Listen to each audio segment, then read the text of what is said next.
नमस्कार, कश्मीरी पंडित कल्चर में मैं उज्जवल हांडू आपका स्वागत करती हूँ। दिवगुण पूजा की श्रृंखला में आज ये मेरा 5वां वीडियो है, जिसमें आज मैं बात करूँगी दिवचखिर पूजा की, यानी मातृका पूजा की। इससे पहले के 4 वीडियोज़ में मैंने आपको बताया कि दिवगुण का क्या महत्व है, इसमें हम किन किन देवी देवताओं की पूजा करते हैं, का निशान क्या है और इसमें क्या किया जाता है, और लड़के के दिवगुण के अलावा और क्या क्या किया जाता है।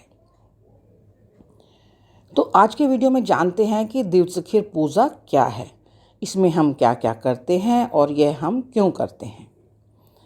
दिवचखिर पूजा परिवार की महिलाओं द्वारा करी जाने वाली सप्तमातृका पूजा है।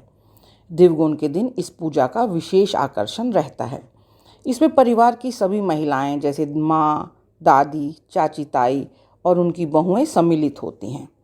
कश्मीरी में इन्हें हम यजमान बाई कहते हैं। वहीं बुआ, मासी, मामी, नानी पूजा में नहीं बैठते। पूजा में भाग लेने वाली सभी महिलाएं नए कपड़े पहनती हैं। सभी के हाथों में मेहंदी, कानों में नया अटहोर और साड़ी के पल्लू पर टेकताल लगी रहती है। टेकताल कपड़े या कागज से बना हुआ एक रेक्टेंगुलर पीस होता है, जिस पर सिंदूर से श्री चक्र या ओम लिखा रहता है।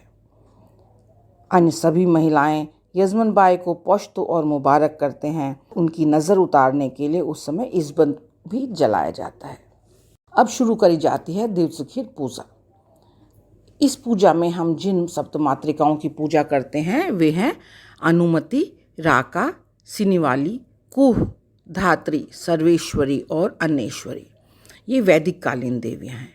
पूजा शुरू करने से पहले गुरुजी सभी यजमान बाइयों को तिलक लगाते हैं और उनकी बाईं कलाई पर नैरवन बांधते हैं।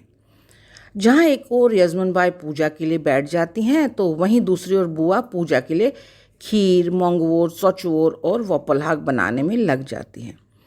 जिस स्थान पर ये सब पकाया जाता है वह स्थान अच्छे से श्रूत्स होना चाहिए, यानी साफ किया होना चाहिए। सभी बर्तन और गैस चूल्हा भी साफ होना चाहिए। नैवेद्य के अलावा एक नरम चावलों का पतीला और वर भी तैयार करी जाती है। पंडित जी इन चावलों में थोड़ी सी वर, वोपलहाक और घी डालकर 7 गोलक बनाते हैं, जिन्हें दिव्तगुल कहा जाता है। दिव्तगुल यानी देवी गोलक। ये 7 गोलक या पिंड सप्तमातृका को ही रिप्रेजेंट करते हैं। पूजा मंडप में जहाँ चूने से यह ड्राइंग्स बनाई गई हैं, वहीं पर बैठकर ये पूजा करी जाती है।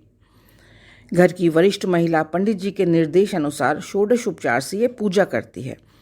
वहीं परिवार की अन्य महिलाएं अपनी सीनियरिटी के अनुसार उसके पीछे एक लाइन बनाकर खड़ी रहती हैं। इस समय सभी महिलाएं अपने आगे वाली महिला का दायां कंधा अपने दाएं हाथ से पकड़े रहती हैं।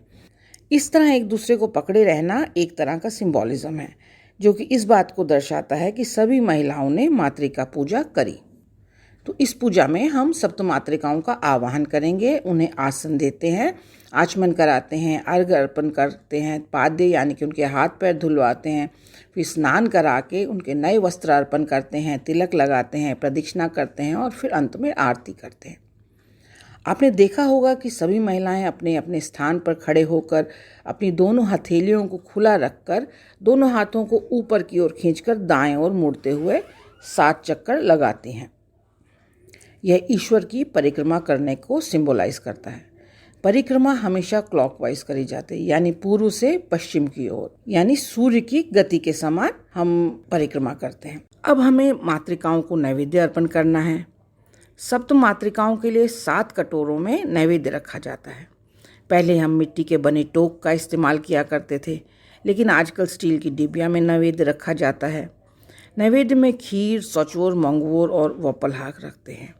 इसके साथ ही एक अखरोट और नैरवन भी रखा जाता है। इन्हें दिव्त तब्ज कहा जाता है। प्रेपुन मंत्रों से ईश्वर को नैवेद्य अर्पण कर आरती करी जाती है और अंत में सभी महिलाएं दिव्तगुल को प्रणाम करती हैं। 7 कटोरों में रखे प्रसाद को परिवार की महिलाओं को दिया जाता है। अन्य सभी उपस्थित लोगों को भी यह प्रसाद दिया जाता है।